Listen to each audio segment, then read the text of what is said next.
We are almost on the last of the Ace brand locks. I just got this one. This is the Ace 50mm solid brass body, and oddly they rate this one as high security preferred.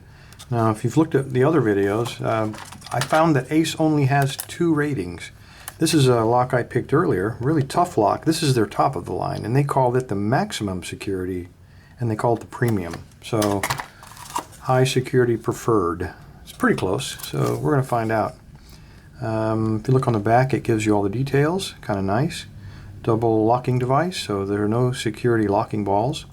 There are spool pins for pick resistant protection, so that ought to be fun. Stainless steel, blah blah blah. Solid brass tumbler. Okay. I found out that there are 5 pins, and I just noticed that when I pulled the key out of the package a couple minutes ago. There's the bitting. It looks pretty good. We have descending lows and then a high one at the back, so should be a lot of fun. Should be give us a little challenge. Let's try that out. Before we do, let's take a look at the lock itself. It seems to be, again, I just glanced at it when I took it out of the package a minute ago. It looks very nice, very solid. All of the edges are beveled. The machine work, the fit and finish look very nice all the way around it. When I look at the top of it, though, I see that the fit here is very good. I don't know if you can see that. There is the smallest of openings between the hasp and the body of the lock, which I think by now you figured out I love to shim when I can because it's a good way to get in. We're going to check that out. We'll try it out. Those are awful small, but we might be able to get in there, so we'll give that a try.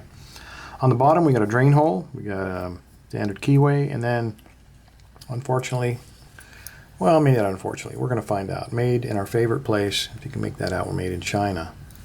So, anyway, here key works. Like I said, I just took it out of the package a minute ago. Works perfectly.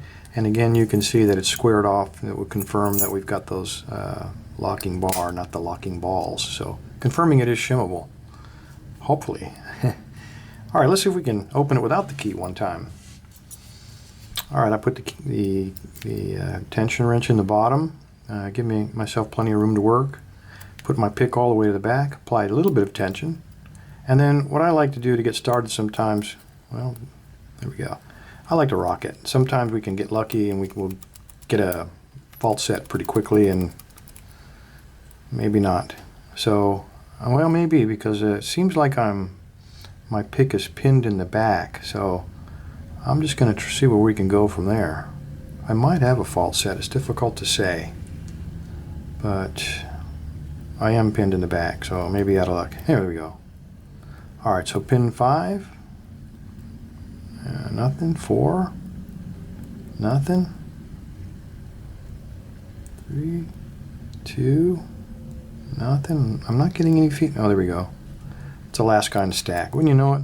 It's that number 1 pin. Giving us a little bit of feedback. I'm not willing to commit yet, though. That's not a lot. Just see what we got back there.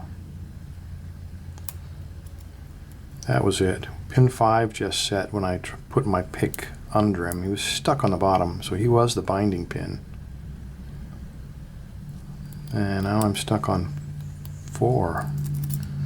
Might need a backhoe to get that thing out of there. Alright, move up the stack. 3, nothing. 2, and 1. Okay, he's still giving feedback. I'm going to try it. It's kind of unusual to get the first pin, but this early in the game. I think he went home. I'm not sure. Nope, looks like I might have screwed up there. Let's try it again. It's just hard to get a purchase on the edge of the keyway when it's that first pin. There's nothing to grip on up there. Well, there we go. That was him. All right, well, again, a surprise. I thought it would be a little bit more of a battle than that. There we go. We got a 50mm Ace, but we're not done yet. Since we got time, let's try to see if we can find some shims here. Here we go. We'll try these guys. All right, I don't know if you remember from the previous video, but I said one of the tips is when we have two gaps, we try to shim the narrowest one first. I mean, anybody can get in that fat one, but it's the narrow one that we need to try first. So when looking at this, when I push the hasp a little bit, I think the fat gap is on the left. So let's try the hard one on the right. And before we do that, I'm going to put a little bit of, I mean, before you jump into a crack, guys, sometimes it's good to put a little lube in there first. And that might help you slide right in, if you know what I mean. There we go. All right, so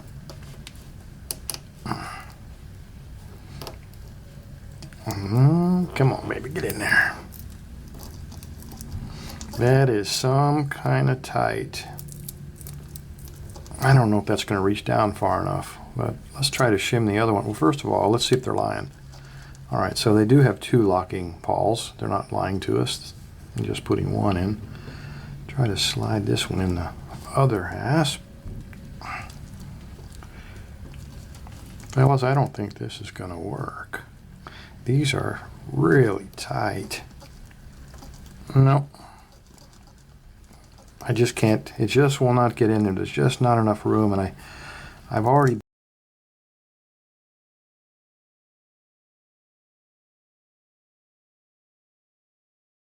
Sorry about that. I didn't realize my battery was that close to dying. Anyway, to get back to this Ace 50mm lock, as you saw, the shims didn't work. The gap there was just too narrow. In fact, I tried so hard, even with the lube.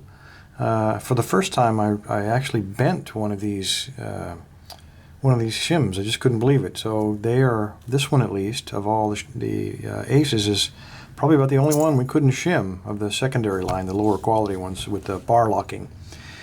Anyway, that pretty well wraps it up. Thank you for your time. Everybody stay safe and stay legal.